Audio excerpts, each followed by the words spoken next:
If you're new to this channel, you may consider subscribing and hit the bell icon so that you continue to receive the updates. Please share it with all others who might benefit. Let's get started.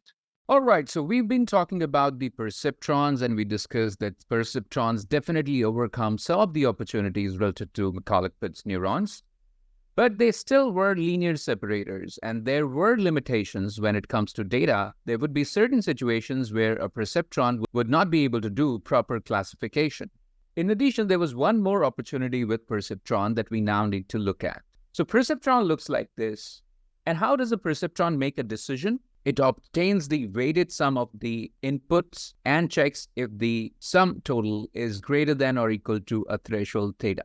Now, if we try to look at this decision function a little better, it would look like this. That up to a point, we're only looking at zeros as the prediction. But the moment that threshold is crossed, we start predicting 1. Because the output in case of perceptrons were limited to zeros and ones only. We didn't have anything in between. So you continue to predict 0 up to a point. The moment you see you're exceeding the threshold, you start predicting a 1.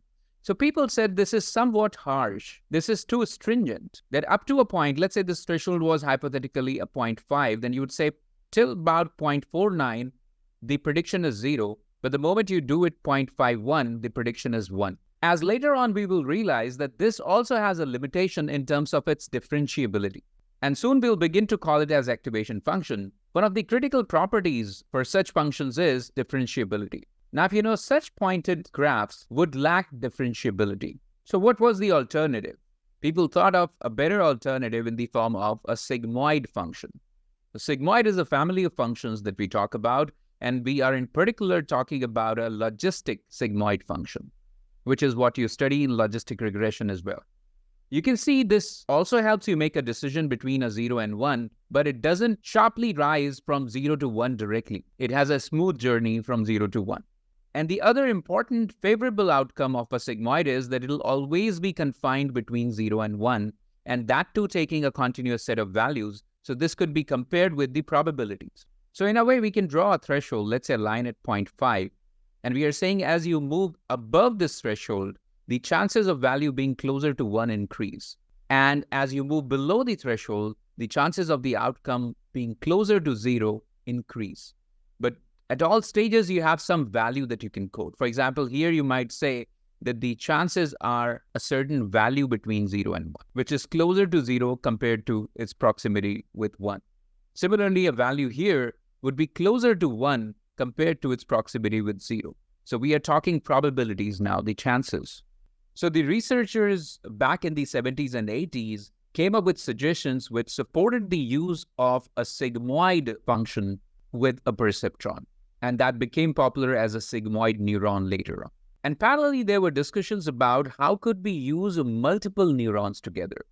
Let's understand that a little better. So let's say this is the kind of data that you have. We have two classes, the reds and the greens, and we have to do a good classification. Now, as you can imagine, if you draw a line here, it would definitely leave some errors. It may not be able to do justification. So a simple perceptron would not be able to solve this problem. Can we look at combining a few perceptrons? For example, can we look at this possibility? Let's say we get a perceptron which divides the region into two parts, something to the right and something to the left. Of course, this is not perfect because this is making many errors. All these points in red here ideally would have been green. So these are all errors. But if we combine multiple perceptrons, let's say we bring another perceptron, could we do something like this? So in isolation, even this perceptron is not perfect. We are looking at drawing a line like this. Above this, everything should have been green, and below this, everything should have been red. In that case, these red points that we see here are errors or misclassified points. But what if we were able to combine these two perceptrons? Could we look at a possibility of doing something like this? And here, if you see, there is a perfect classification that we've been able to obtain. Now, you might be wondering, this line seems to have shifted a little to the right because we had this line passing through this point, and now it looks like it's moved to the right. Likewise, this line, if you see, you would be imagining also kind of shifted its position a little bit. Well, that's the magic of the weights when we use multiple perceptrons, based on how they help us achieve lesser error. Let's get a little more intuition on this. So let's say we have to make a purchase decision for something based on the price and the brand. So we're looking at a single perceptron right now. We've not shown the bias here. Let's say 7 and 8 are the weights associated with the brand and price respectively. Let's say we have another perceptron which assigns different weights because it's a different perceptron. So this says brand gets a 3 and price gets a 5. One way is that we put these together, and the other is we put something in sequence. So could we bring another perceptron which has a different set of weights? Now, possibilities are that we stack them in the same layer, or we build multiple layers of perceptrons. So how does this work? Let's get some more intuition on this. So we are talking about price and brand as the two inputs. You can imagine price is an input to both the perceptrons. Similarly, the brand is the input to both the perceptrons. If we put this together, would we see something like this? So here we're beginning to form a network. So far, we've only seen the inputs. Now, what about connecting a subsequent perceptron? Something like this. And let's say the subsequent perceptron spits out the output for us, which is what we finally need.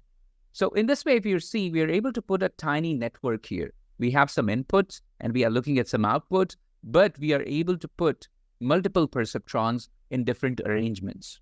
This led to the evolution of the multi-layer perceptrons, which we'll be talking about next at length. But before we end this, two important events that we need to know about. Back in the year 1969, in a popular book called Perceptrons, authored by Marvin Minsky and Seymour Papert, two renowned researchers at MIT, they raised some concerns about the ability of a single-layer perceptron system. They said the single-layer perceptrons would primarily be useful for linearly separable problems and would be limited in their ability to represent complex problems. This work triggered the need for more sophisticated neural network architectures, leading to development of multi-layer perceptrons and other advanced models that can overcome these limitations. Why does the slide say AI winters? Well, it so happened that post this publication, somehow the interpretation didn't go well. A lot of institutions, universities started cutting down their funding for the AI initiatives. In their original work, Minsky and Papert talked about the need to come up with innovative solutions when working with perceptrons. But somehow people interpreted it the other way. They literally took it as a limitation related to perceptrons which would never be overcome. This led to a period of about 20 years from the early 70s to the late 80s, which is known as the AI winters. At this time, a lot of initiatives were suspended. There were huge fund cuts related to AI-related research. What changed the things, however, was after about 20 years, the universal approximation theorem, which was introduced by Professor George Cibenko. So he said a feed-forward neural network with a single hidden layer containing finite number of neurons can approximate any continuous function. What does it mean? See, when we're trying to study the relationship between the inputs and outputs, we are essentially trying to establish a function between them. We are trying to say something like a y is equal to fx. So what Professor Cibenko suggested was that a single hidden layer, and if you don't know a hidden layer, don't worry about it. Just imagine it's a layer of perceptrons, that no matter how complex the relationship between the x's and y's is, a neural network with a single layer would be able to solve this problem. This can be mathematically proven as well, but that will be beyond our scope. Now, this universal approximation theorem was able to draw the attention of researchers and institutions across the world. And once again, a fresh effort in the direction of looking at the complex architectures based on the perceptrons started. So in our next tutorial, we'll begin to talk about the basic architecture of a neural network, which will be based on the multi-layer perceptron. We'll be stacking various perceptrons, forming different layers, and we'll be seeing how complex problems are solved using artificial neural networks.